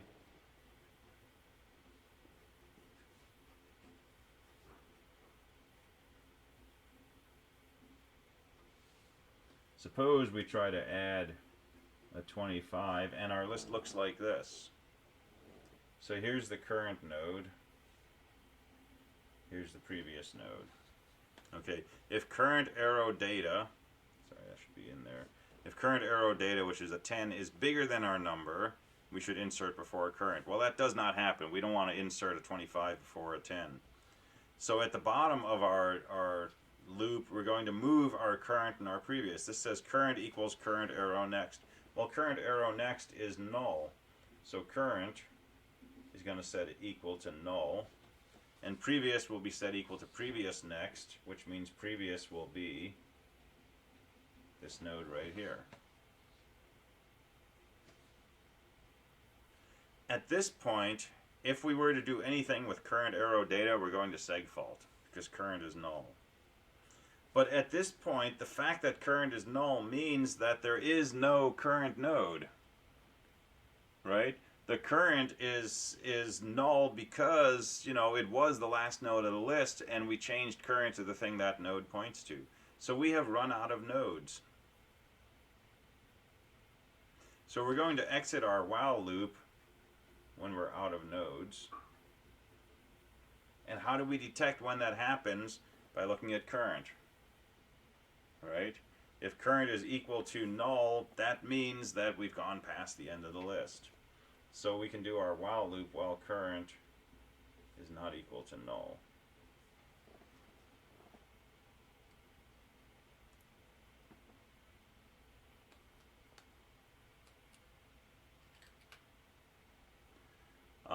Alright, side note here. If you accidentally use a sudo command on the Linux server, it gives you a bogus warning saying this incident will be reported. It's kind of a bogus warning, so don't worry about it. It may actually, you know, log that information somewhere, but I certainly don't look at it, and so that's not a problem.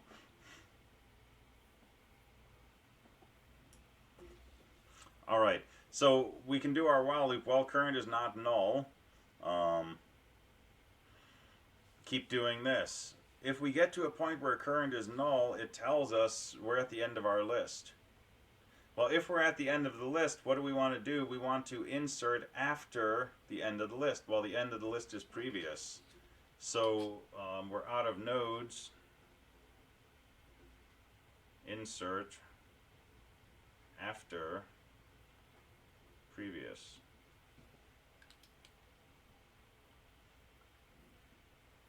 So how do we do that? Well, previous next node, which by the way is null right now, should just point to your new node. So set previous next node equal to new. And our new node, right, so here's our new node 25. We're going to set our previous node, instead of being null, to point to this. And we want this new node to point to null. So current, or new, next node should be equal to null. and then we can return 1.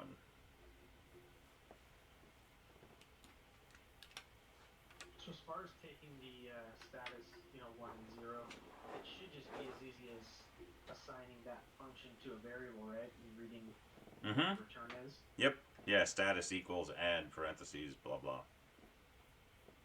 Okay. That's weird because mine keeps coming up as 0 and I got the return 1s in there, so. Interesting. Figure that out. And then do you have to tell it return 0, or it's just gonna return a 0 if it's not successful? We'll get to return 0 in a minute. Okay. It's a little oddball thing.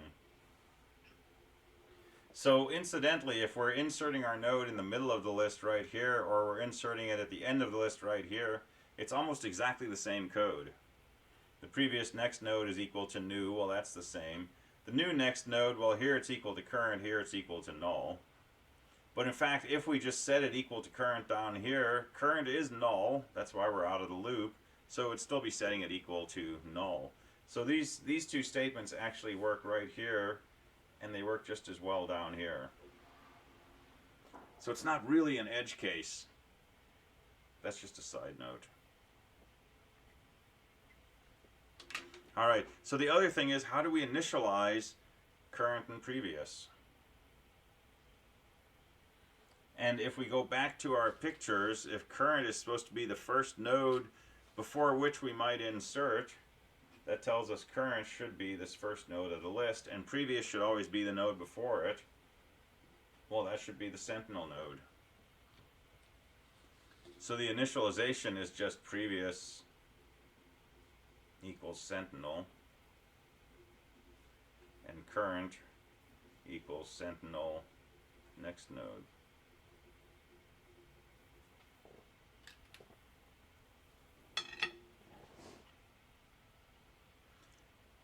And then last check, if our list is empty, if it's just a sentinel pointing to null, when we do this initialization, previous will be the sentinel, current will be sentinel next node, that'll be null. And the first time we check this condition in our while loop while current is not null, that condition will fail. We will skip the entire while loop and we'll simply do these two statements. We'll make our new node point to null, and our previous, which is the sentinel will point to our new node. That's how your list starts getting nodes in it. So the first time you call add, your new node will be created as a node that points to null and is pointed to by the sentinel. And now your list has one data node. Alright, so that's pseudocode. It's close to C code, right? But think of it as pseudocode. But again, don't just take this and try to convert it into C and hope that it works, right? Forget this and try to write this yourself by going through the different aspects of adding a node to a linked list. That will not only help you understand the linked list itself, but the code you end up with will make sense to you because you're the one who's come up with it. And I don't know, personally, I don't like trying to understand other people's code. I find it very difficult. If I open a book on algorithms and there's an algorithm for, some procedure, it's kind of hard for me to just read pseudocode and understand the algorithm. What I have to do is I have to try to come up with my own pseudocode for that algorithm in my head, right? And it may not mean taking out a piece of paper, but it may mean in my head thinking about the steps that are going to happen and convincing myself that, okay, so what I'm seeing here on the page, I understand now what the algorithm is.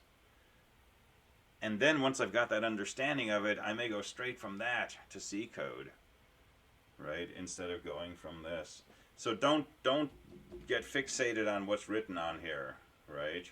You can come back and refer to it if you're stuck and you want pointers, but seriously, try to come up with this by doing, these kinds of operations on your picture, your drawing of a linked list.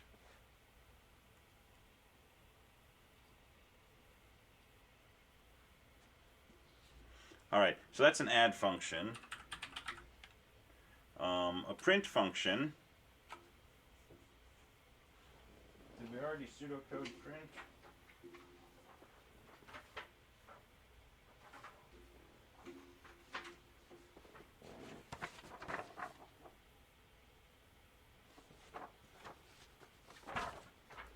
I don't know if we pseudocoded print or not. Let's pseudocode it really quickly.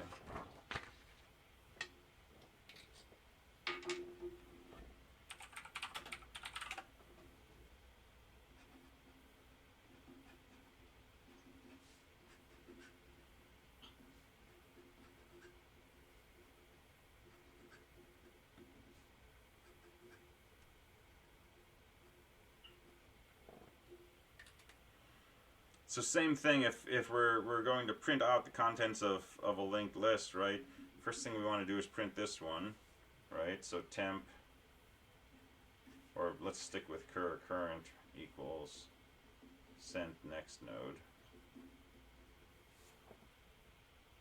And then same kind of while structure, while current is not null.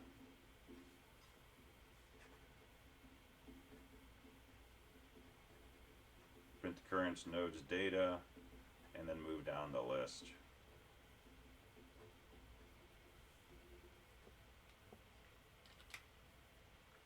And check your edge cases, make sure it prints the first node, make sure it prints the last node, make sure it does not print the sentinel, make sure it does not try to print beyond the last node, i.e. segfault, and make sure it works with an empty list. If those cases all make sense for your algorithm is probably good. Go ahead and code it and test it. So this is this business of walking down the list. We do this in our print function. We do this in our add function, but we do it twice because we have not just the current node we're looking at, but we're keeping track of the previous node. So if you want to do a search,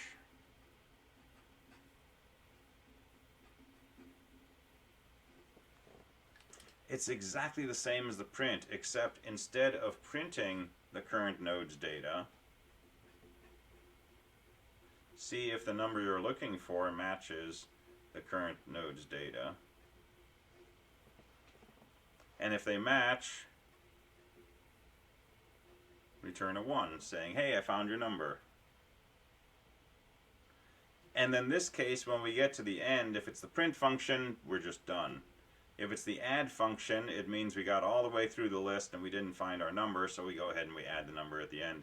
In this case, if we get all the way through the list and we never found our number, meaning we never returned, your number is not in the list, just return a 0.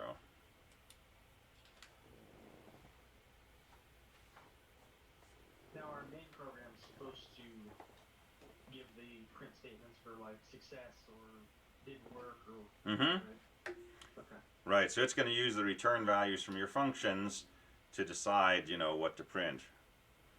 Other than your print function, your linked list functions are never going to produce any output. So your search function should never print any messages, for example. It just returns a 1 or a 0.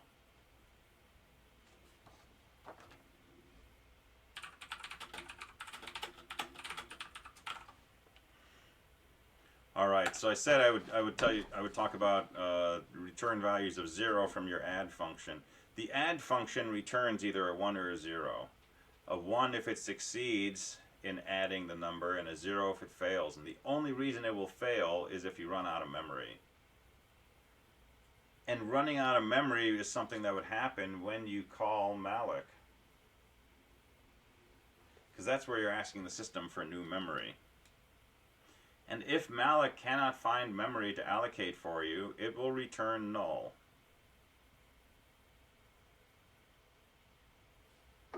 So if you look at the manual page,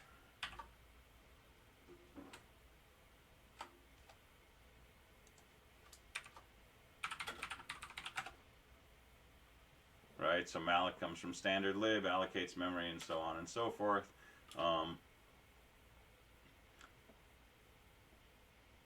The malloc and calloc functions return a pointer to the allocated memory. On error, these functions return null.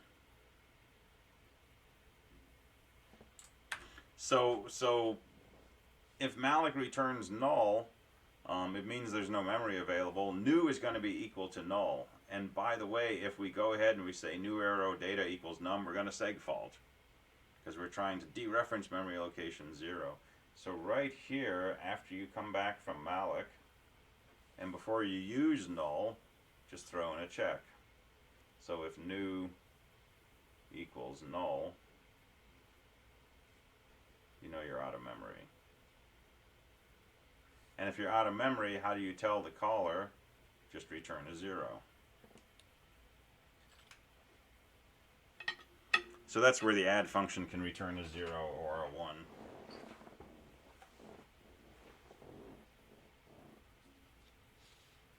So we can put that literally right at the beginning of our add, right before we add the first node. Yeah, right after the malloc.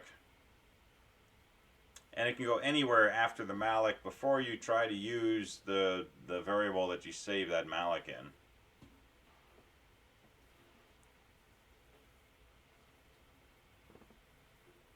So I have it set up where the first node is its own case, and then after that, if it sees that there's already a node after the sentinel node, it does something else. Okay. Should I put 2 checks, one in each spot? Anytime you call a malloc, you got to do this check. Yeah. Okay, anytime. Okay. Except for init. I didn't give you a way to have init tell you that it ran out of memory. So if init runs out of memory, we'll just segfault, and that's okay.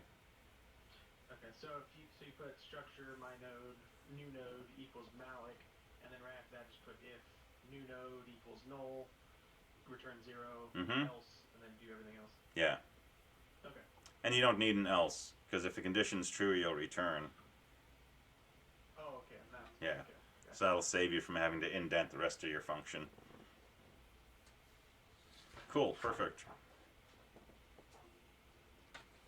Alright, so your search looks just like your print, except instead of printing, you do a comparison and return a 1 if it matches. And at the end of your loop, instead of just returning, return a 0, because it means you never found your number.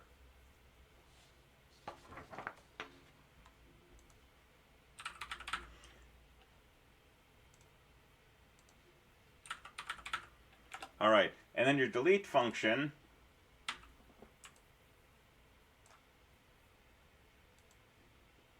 looks something like this.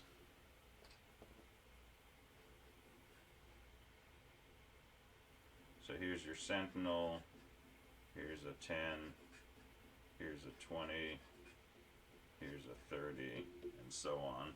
And let's say we delete 20.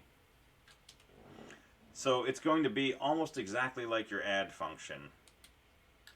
You're going to start off with a previous and a current. But instead of checking to see if the current node's data is bigger than the number that you were passed, just see if it's equal, right? So 10 is not equal to 20, so we're going to move these pointers down. Current goes here, previous goes here. And now check to see if the current node's data matches what you're trying to delete. Well, it does, right? So when it matches, what's our current situation? We want to delete the current node. And the way we delete the current node is we do two things. First of all, we want the prior node to point past the current node. Well, what should the prior node point to? It should point to whatever the current node is pointing to. So all we have to do is say previous next node equals current next node. Right, this is the address of the thing following the node we're deleting. Let's take the prior node and have it point to the thing following the node we're deleting. Well, that's how we skip over that node we're deleting. Now current is no longer part of the list. But before you exit, release the memory. Because once we do this, if we leave our function, we can never get back to this node. There's nothing pointing to it anymore except this temporary variable curr. So we have to free that node right there before we return from the delete function.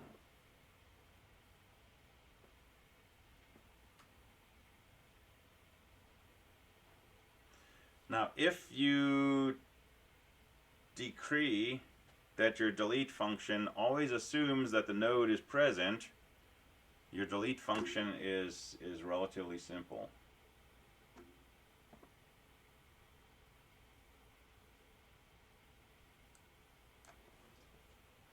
So your delete function, if you look at the description of it, is supposed to return a 1 if it removes the node, a 0 if the node's not found on the list.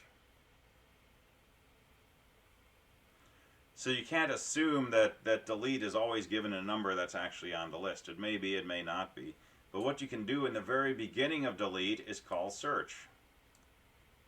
Because functions can call other functions, right? So in the beginning of your delete function, probably the first thing you should do is call search. And search this list for this number. And look at the return value from search. And if search returns a 0, you're trying to delete a number that's not in the list. Well, if that's the case, delete should just return a 0. So that's like one if statement in the beginning of your delete function that saves you worrying about special cases. And now you can go ahead and you can go through all of this code, and you're guaranteed that eventually the current node's data will match the data you're trying to delete. So you've got a while loop that's moving down the list, but you know you're going to delete a node before you get to the end of that list. And once you do that, you'll return a 1 saying I deleted the value. If you don't do that, you need to deal with the possibility that you get to the end of the list and current is null. And in that case, instead of going on and checking current's data, you exit the loop and you realize, hey, I guess the number wasn't in the list, and at that point you return a 0. So you can do that either way. But comment that in your code, right?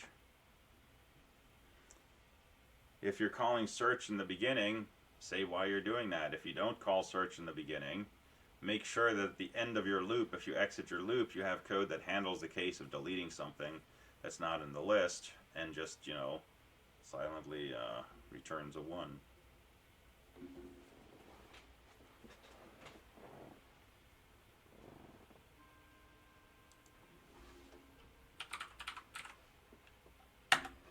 Alright, last function. Let's talk about the cleanup function. So here's our favorite linked list.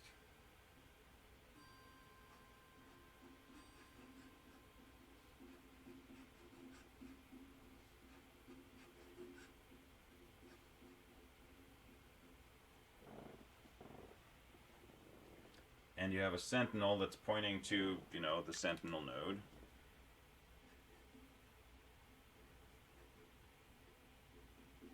Well, we know how to visit or traverse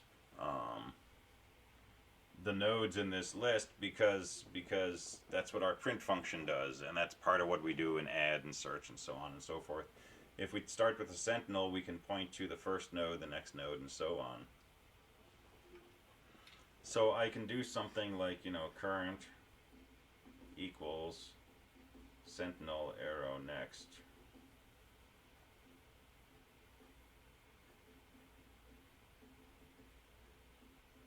And it's next node, but you know, I'm going to change it here. So while current is not null, so current starts off here.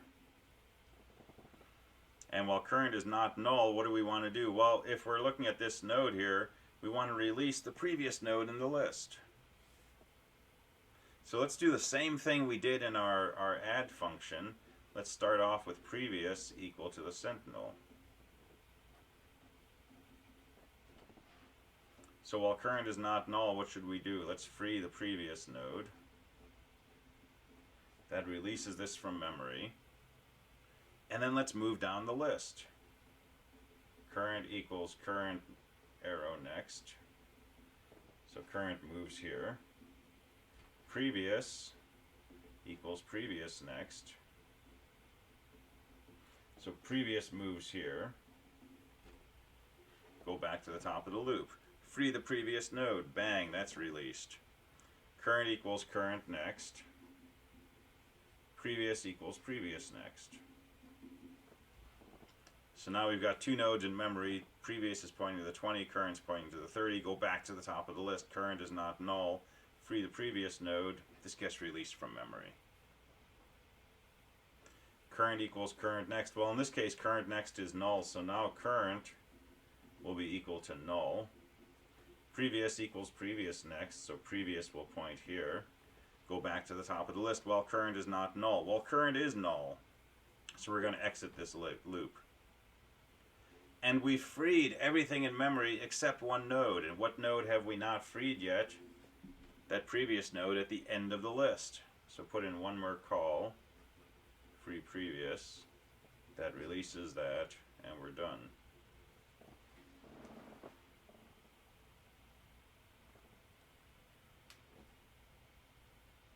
So cleanup is only slightly harder than print. Or if you like, it's a fair bit easier than add or delete. Keep track of the previous and the current, move through. And the picture I have in my head is you know, you have a path of stepping stones and you want to get rid of all the stones. So you move to, you know, the second stone and you reach behind you and pick up the first one and toss it into the water. And then you walk to the third stone, you reach behind you, pick up the second stone and toss that in the water. And you keep doing this until you've got no stones left. You're standing on the shore. That's where your current node is, you know, not any stone at all. And at that point, you just reach back and pick up that last stone you were on, toss it in the water. And now if you look, all the stones that you had used to build a path have been sent back into the water, right? The pool of memory. So you're walking the list and cleaning up in your wake, basically.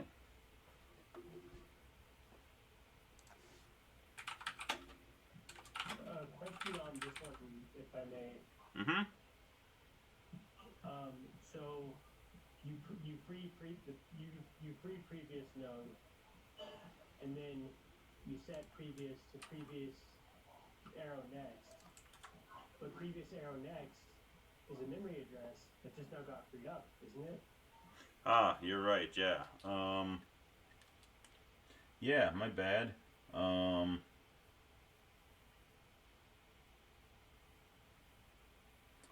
So let's do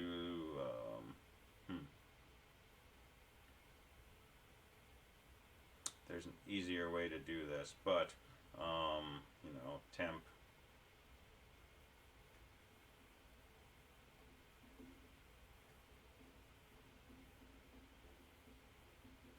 Could we put free after previous equals previous dot next? No, because then you'll free the wrong previous. Yeah. But you can save previous next in a temporary variable. Free the previous node, move your current value to current next, and then set your previous equal to what was previous next, which I just saved in a temp. Does that make sense?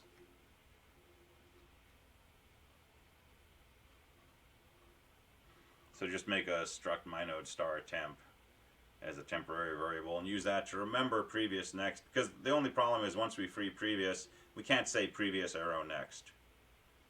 But previous arrow next is still a valid location, right? We just can't refer to it through previous because previous has been released. So save the address of previous next in a temporary and use that to move your previous variable. So that's cleaning up in your wake. That makes sense. Thanks. Mm-hmm.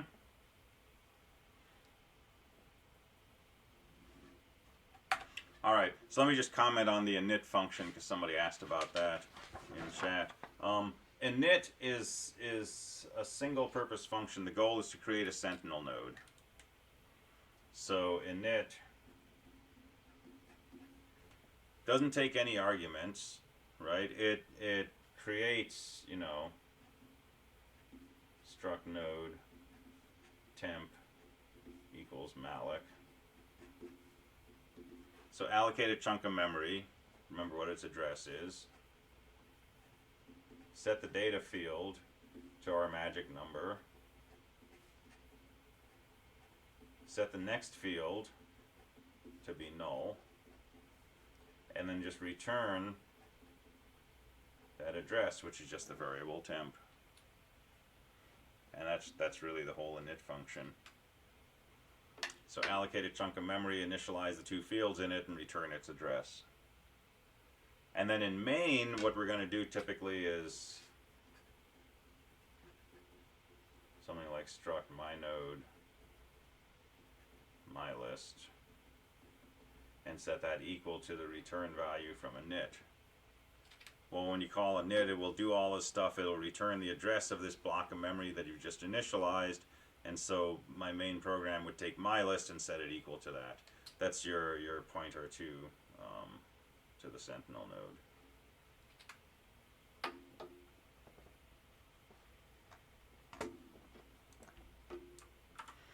All right, so we are pretty much out of time, but we are pretty much out of functions to pseudocode.